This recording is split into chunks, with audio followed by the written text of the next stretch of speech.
Matapos magising ni Taekyang ng halos 5 araw na walang malay. Sinabi sa kanya ni Wai Pang na sinabihan sila ng kanyang doktor na siya ay malamang hindi na makakaligtas hanggang sa susunod na araw, sapagkat ang kalagayan nito ay masyadong malubha na. Sinabi din niya na matapos marinig ito ng kanyang kapatid ang sinabi ng kanyang doktor, labis itong nagalit ng sobra. At kung wala siya noon sa mga oras na iyon, malamang na pinatay nito ang punong manggagamot. Tinanong ni Taekyang si Wai Pang kung mayroon pa ibang malaking nangyari bukod dito. Na sinagot naman ni Wai Pang na maraming nangyari noong siya ay nawala ng malay. Sinabi din niya na mayroon itong magandang balita at mas magandang balita. Kaya tinanong nito si Taekyang kung alin sa dalawa ang gusto nitong marinig. Sumagot naman si Taekyang na gusto nitong marinig ang unang balita. Nagsalita si Wai Pang na ang mga nakaligtas mula sa Shuozhou region ay naibalik na sa kanilang tahanan ng ligtas. At mula sa kanyang grupo, 2 lamang ang nasugatan, ngunit hindi naman ito malubha na magdudulot ng banta sa kanilang mga buhay. Sinabi din niya na nahanap din nila ang bangkay ng namatay nitong kasapi, habang si Taekyang ay malungkot habang iniisip ang nangyari sa kanyang kasamahan noong araw na iyon. Gayunpaman, sinabi ni Wai Pang na binigay nila sa kanya ang isang maayos na libing, ngunit nalaman din nila na ang kasamahan nitong namatay ay isang ulila. Kaya hindi nila maipapasa ang kanyang mga ari-arian. Nang sandaling yon, labis na naramdaman ni Taekyang ang lungkot at pighati sa kanyang kasamahan na namatay. Habang tinatawag ni Wai Pang ang kanyang pansin, sinabi nito sa kanya na ang isang martial warrior ay hindi naghahanap ng proteksyon. Sa halip, ang isang martial warrior ay dapat lumaban sa mga kaaway upang patunayan ang kanilang pag-iral. Kahit na ang kalaban na kanilang kinakaharap ay pumapatay sa kanila, dahil sila ay mas malakas kaysa sa kanila. Kaya't ang mga kagaya nila Taekyang na nabubuhay ay dapat silang tandaan sa kanilang mga puso at dalhin sila sa lugar ng kanilang mga pangarap. Upang ang kanilang mga pagkamatay ay hindi mauuwi sa wala. Matapos sabihin ni Wai Pang ang mga bagay na yon, nakaramdam ng pagkaganang loob si Taekyang at matapos nitong huminga ng malalim, siya ay ngumiti habang napagtanto nito na ang kanyang mga kasamahan ay nasa mabuting kalagayan na. Nang sandaling iyon, tumingin sa taas si Taekyang at masayang iniisip ang mga namayapang kasamahan nito at kung kamusta na kaya ang mga ito sa kanilang paglalakbay. Nagpatuloy si Wai Pang, at nagsalita na ngayon ay sasabihin naman ito sa kanya ang mas magandang balita. Sinabi nito na 2 araw na ang nakalipas, isang malaking labanan ang naganap sa Heng Shui, at nagkaroon ng laban sa pagitan ng 100 elite warriors mula sa pangunahing pamilya at 200 vanguard warriors mula sa Mount Heng Sword Sect. Sa madaling salita, nakamit ng pangunahing pamilya ang isang tiyak na tagumpay. Habang si Taekyang ay napahanga sa mga nangyari, sinabi din ni Wai Pang na tanging 30 warriors lamang mula sa Mount Heng Sword Sect ang nakaligtas at nakatakas. At katumbas nito ang bilang ng mga nasugatan na warriors sa kanilang panig. Bagaman hindi nila nahuli si Li So-guang, ang lesser family head ng Mount Heng Sword Sect, matagumpay pa rin nilang natalo ang 2 martial master sa Peak Realm na nasa ilalim ng kanyang nasasakupan. At kilala ang mga ito bilang Twin Demons ng Mount Heng. Tinanong ni Taekyang kung natalo ba ng Head Elder ang mga ito. Sumagot si Wai Pang na sila ng kanyang kapatid ang nakipaglaban sa bawat isa sa kanila. At kung siya ay tatanungin, hindi naman sila masyadong mahirap kalabanin. Sa kasamaang palad, dahil ang laban ay nangangailangan ng paglalagay ng kanilang mga buhay sa panganib, hindi nila maiiwasan na ang mga 2 iyon ay napatay nila sa kanilang mga kamay. Naisip ni Taekyang na halos ikamatay nito ang laban kay Jo Pil. Pero si Wai Pang ay nakipaglaban sa isang martial master na kapareho ng espiritual na realm ng kanyang kalaban ng walang kahirap-hirap. Iniisip ni Taekyang kung paano nagawa nitong sabihin ni Wai Pang na hindi sila mahirap kalabanin. Kaya ng oras na yon, iniisip ni Taekyang na si Wai Pang ay isang halimaw talaga sa laban. Pagkatapos, nagsalita si Wai Pang na siya ay humahanga kay Taekyang. Nang sandaling yon, nagulat si Taekyang at napatanong kay Wai Pang kung ano ang ibig nitong sabihin. Nagsalita si Wai Pang na siya ay napabilib sa laban nila ni Jo Pil. Dagdag pa niya, hindi nito maipaliwanag sa pamamagitan ng mga salita kung gaano ito namangha sa kanyang kakayahan. Matapos marinig ito ni Taekyang, bigla siyang nahiya at napakamot sa kanyang ulo. Sinabi nito na sa kabila ng lahat ng paghihirap ay nagawa niya pa rin manalo. Ngunit sa tingin niya, mas kahanga-hanga ang ginawa ng kanyang kapatid at ni Wai Pang. Gayunpaman, nagsalita si Wai Pang na kung iisipin nito ang napakaraming beses na ginawang problema ni Taekyang, ay naiinis pa rin ito sa tuwing maalala niya ang mga ito. Dagdag pa ni Wai Pang, walang umaasa sa ganitong kinalabasan ng ikatlong Young Master. Sapagkat dati ay magnanakaw ito ng pondo ng pamilya para gastahin lamang ito sa mga bahay aliwan, at laging nalalasing at naglalakad ng lasing sa kalye. Pero ang taong laging nagpapalubog sa pangalan at dangal ng pamilya ay ngayon ay naging isang kagalang-galang at maasahang tao. Kaya binigkas nito na siya si Wai Pang ay humahanga ng lubos kay Taekyang. Pero sa isang nakakatawang ekspresyon ni Wai Pang, siya ay nagsalita na inaamin nito na naiinis pa rin siyang aminin na siya ay nabibilib sa kanya. Habang iniisip ni Taekyang na kung ganoon rin lang naman sana ay minura na lang siya nito, imbes na purihin pa nito ng ganito rin lang naman sasabihin niya. Sinabi din ni Taekyang sa kanya na siya ay naswertehan lamang kay Jopal sapagkat nakahanap ito ng pagkakataon upang atakihin siya. Habang iniisip ni Taekyang na palalampasin na lang ang mga sinabi ni Wai Pang, dahil mas mataas ang antas nito kaysa sa kanya. Nagsalita si Wai Pang na hindi iyon ang kaso, at ang lahat ng iyon ay purong pagkakaiba sa kasanayan. Ang matalo dahil sa pagkakakalimot mo sa pagbabantay, o dahil may lihim silang armas, ay mga dahilan lamang. Kung iyon lang ang kailangan para talunin ang kilalang Jopal, sana hindi siya nabigyan ng titulong One Word One Strike. At ito ay dahil tanging ang pinakamalalakas lamang ang makakaligtas sa mundong ito ng Mirim.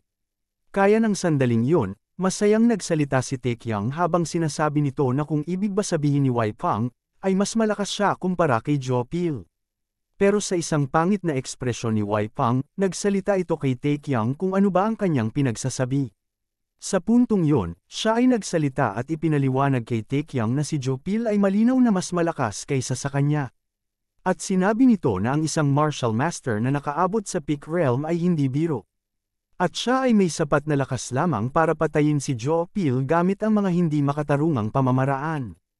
Habang si Taekyang ay naiinis na sa mga sinasabi ni Wai Pang. Sa sandaling yon, sinabi ni Wai Pang na ang tiyak na tinamaan ng malubha sa insidenteng ito ay ang Mount Heng Sword Sect. Sumagot si Taekyang sa kanya na ganoon din sa kanyang isipan, sapagkat ang Mount Heng ay nawalan ng 3 martial masters na nasa peak realm na. At sinabi din niya na hindi lang yon, dahil may isang bagay na nagdulot sa kanila ng mas malaking pagkawala kaysa sa mga nabanggit kanina. Matapos nito, nagtanong si Taekyang sa kanya kung ano ang ibig sabihin nito. Sinabi sa kanya ni Wai Pang na nawala ang kanilang katwiran kung bakit nila sinimulan ang digmaang ito. Ilang minuto ang lumipas dumating ang kapatid ni Taekyang, nagsalita ito na ang kanilang ikatlong batang master ng Jin family ng Taiyuan ay sapat na malakas upang hindi umasa sa mga murang tricks tulad ng lason. Nang sandaling yon, umiiyak sa pagkasaya si Wai Kyang habang ang kanyang sip-on ay tumutulo sa kanyang ilong. Habang si Taekyang ay nababahala at tila ayaw nito ang reaksyon ng kanyang kapatid. Pagkatapos, tumakbo palapit sa kanya si Wai Kyang, habang si Taekyang ay nagsasabi sa kanyang kapatid na umalis siya dito. Nang makalapit si Wai Kyang sa kanya, ay agad nitong niyakap ng mahigpit si Taekyang. Habang ang kanilang pisngi dalawa ay nagkadikit sa isa't isa, pero si Taekyang ay ayaw ang mga ginagawa ng kanyang kapatid. Sa sandaling yon, sumigaw ng malakas si Taekyang na siya ay layuan nito. Lumipat ang eksena sa kabilang panig ng Mount Heng Sword Sect, habang nasa ilalim ng kabundukan at mayroong mga gwardya sa labas ng isang tent. Sa loob nito, may isang tao na nagsampal ng malakas sa isang lalaki na naging dahilan ng kanyang pagbagsak. Sinabi nito sa lalaki na kanyang anak pala, na siya ay paparusahan nito dahil sa pagdudulot ng kanilang pagkatalo sa pagkakataong ito. At sinabi sa kanya na umalis ito sa kanyang paningin. Nang sandaling yon, ang sugatang mukha ng bata ay humingi ng paumanhin sa kanyang ama. Habang ito ay nakayuko, galit na sumigaw ang lalaki sa kanilang lahat na siya ay pakinggan ng mabuti.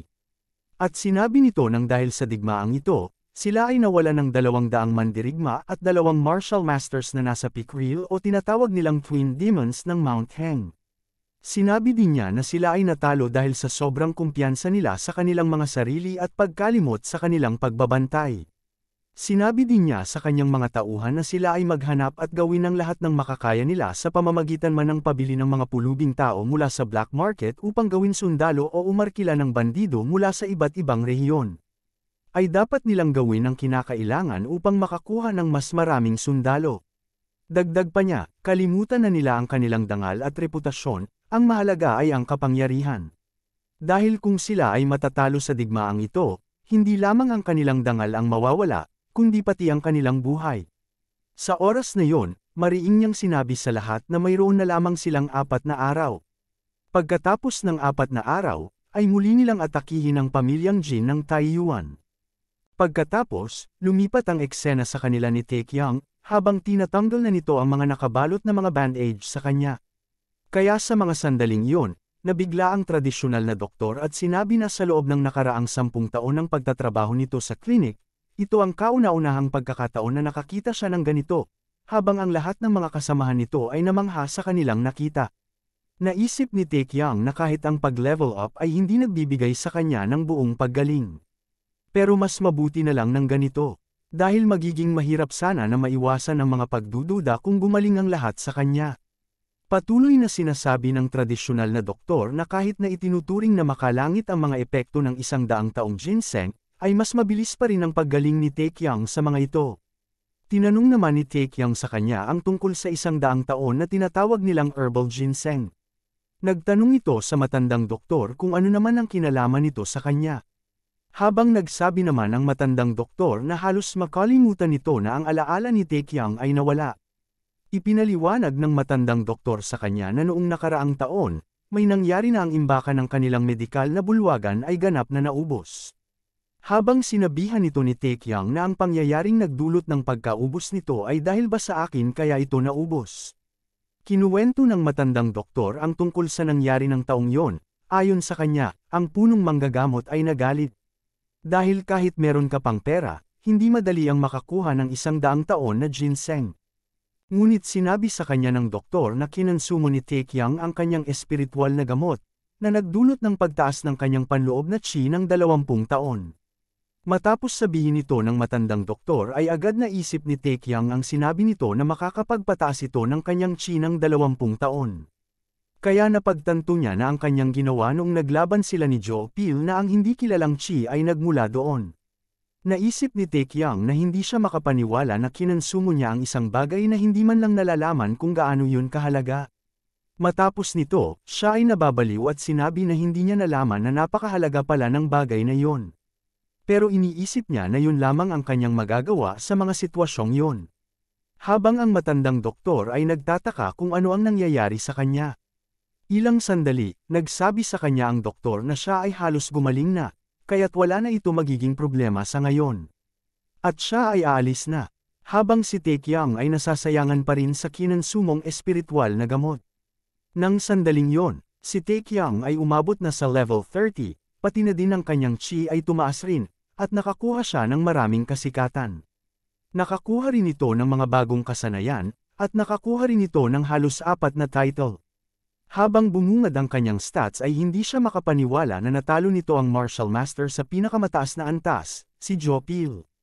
Kaya napahanga siya sa laki ng itinaas ng kanyang antas.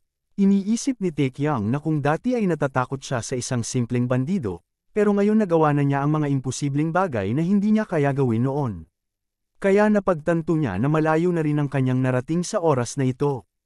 Sa puntong yon, si Taekyang ay nakakuha rin ng bagong kasanayan na tinawag din na One Strike, na mayroong mataas na antas at ang katayuan nito ay nasa pangalawang mastery, at ang epekto nito ay ang pagkonsumo ng kanyang stamina at chi upang makapagbigay ng napakalakas na pag-atake.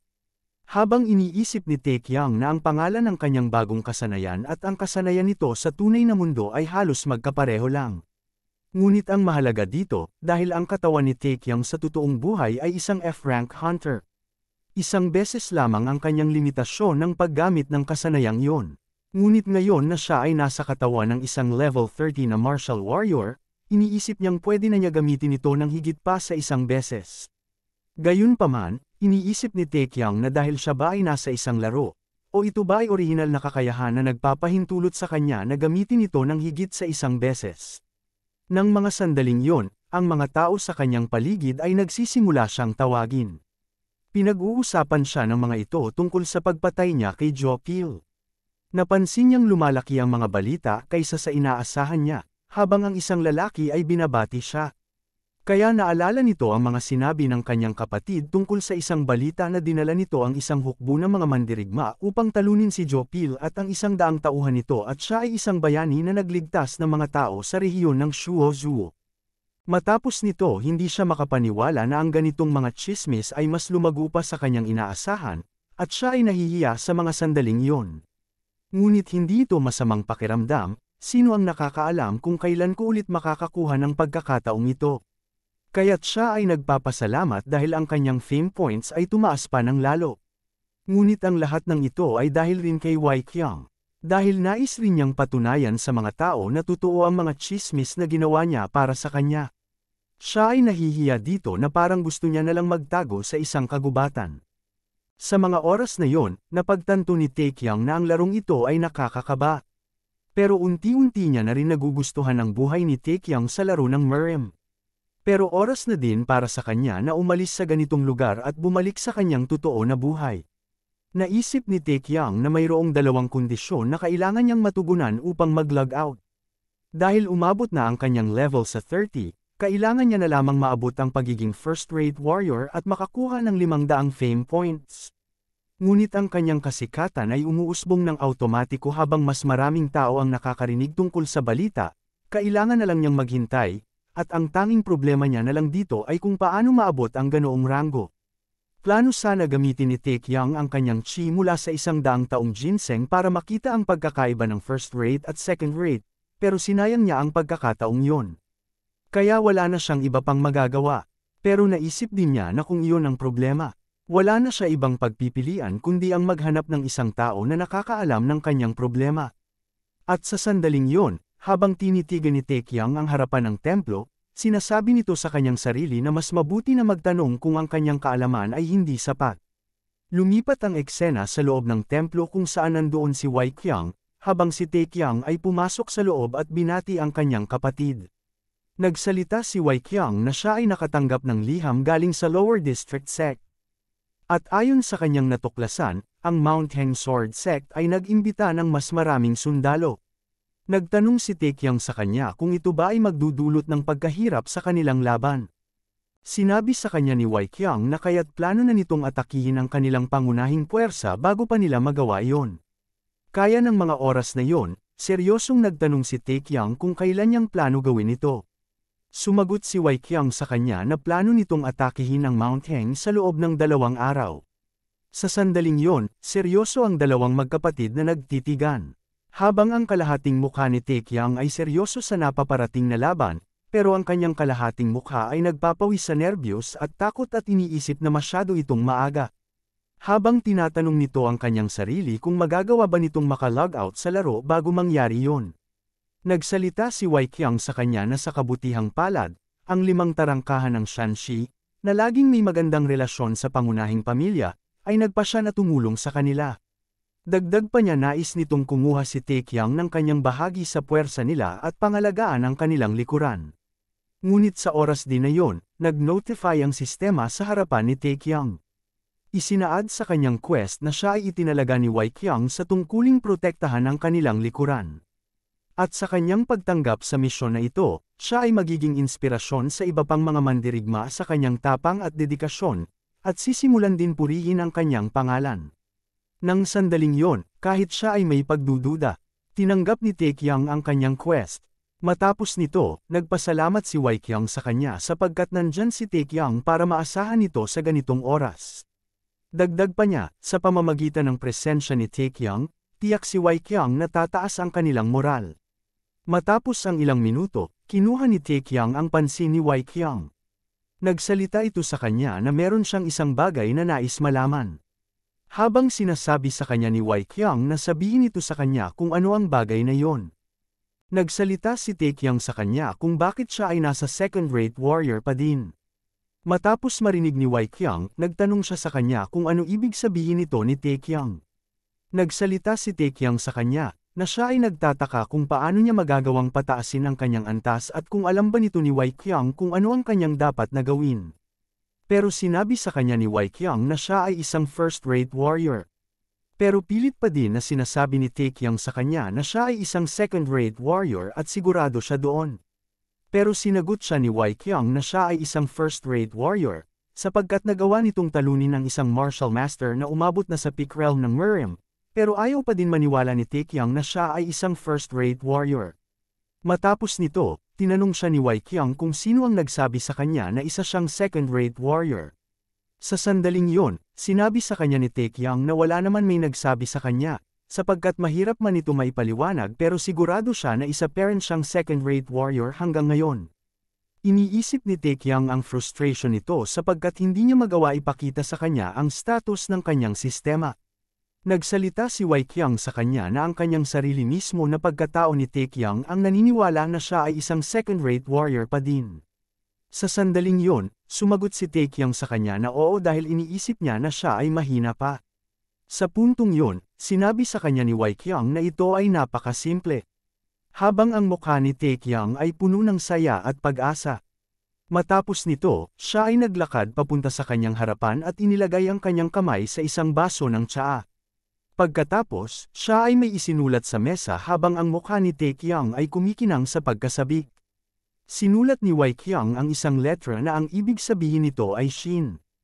Sa oras na yon, laking tuwa ni Taekyang na tinitigan ito, habang si Wei Qiang ay masayang nakangiti sa kanyang harapan. Ilang sandali nito, napaisip si Taekyang at nagtanong sa kanya na di ba ang ibig sabihin ng Shin ay magtiwala. Na tinutugunan naman ni Wei Qiang na kailangan ni Taekyang na maniwala sa kanyang sarili. Pagkatapos, nainis si Taekyang sa kanya at sinabi na kung ano naman ang kinalaman nito sa pagpapataas ng kanyang antas. Pero sinagot siya ni Wei Qiang na may kinalaman nito sa lahat ng bagay. Sapagkat ang isang martial arts ay nagsisimula sa paniniwala. Sa puntong yon, napagtanto ni Taekyang kung ano ang ibig nitong iparating sa kanya na magtiwala sa kanyang sarili.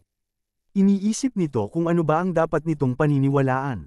Habang pilit nitong iniisip ng mas malalim kung ano ang kanyang pinaniniwalaan sa buong panahong ito. Sa oras na yon, naisip ni Taekyang na sa buong panahon nito sa Mirim.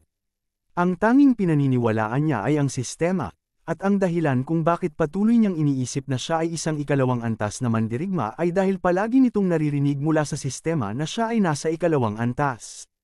Sinabi din niya na pero hindi ba't ang sistema ay idinisenyo upang sabihin lamang ang katotohanan? Mayroon bang sistema sa mundong ito na nagbibigay ng maling impormasyon sa mga gumagamit nito? Ngunit ayon kay Jin Wei Qiang, ako ay isang unang antas na mandirigma na, at kung ang sinabi ng sistema ay hindi kasinungalingan, kung gayon ang katotohanan na naniniwala pa rin akong ako ay isang ikalawang antas na mandirigma ay nangangahulugang ang sistema ay simpleng pagsasalamin lamang ng aking sarili. Habang iniisip ni Taekyang ang kanyang mga nakalaban na first-rate warrior na si So John at tinalo ang lahat ng mga mersenaryo ng mag-isa sa laban, at pinatay rin ng martial master na naabot na ang tuktok na antas. Ibig sabihin nito na siya ay hindi maaaring maging second-rate warrior sa sandaling yon. Sa puntong yon, sinabi niya sa kanyang sarili na siya ay isang first-rate warrior. Pagkatapos nito, ilang minuto ang lumipas nang bigla tumunog ang sistema at sinabi na naabot na niya ang pagiging first-rate warrior. At ang kanyang kasanayan ay tumaas rin. Sinabi rin ng sistema na ang kanyang external at internal state ay pinahusay rin at ang kanyang level ay tumaas rin.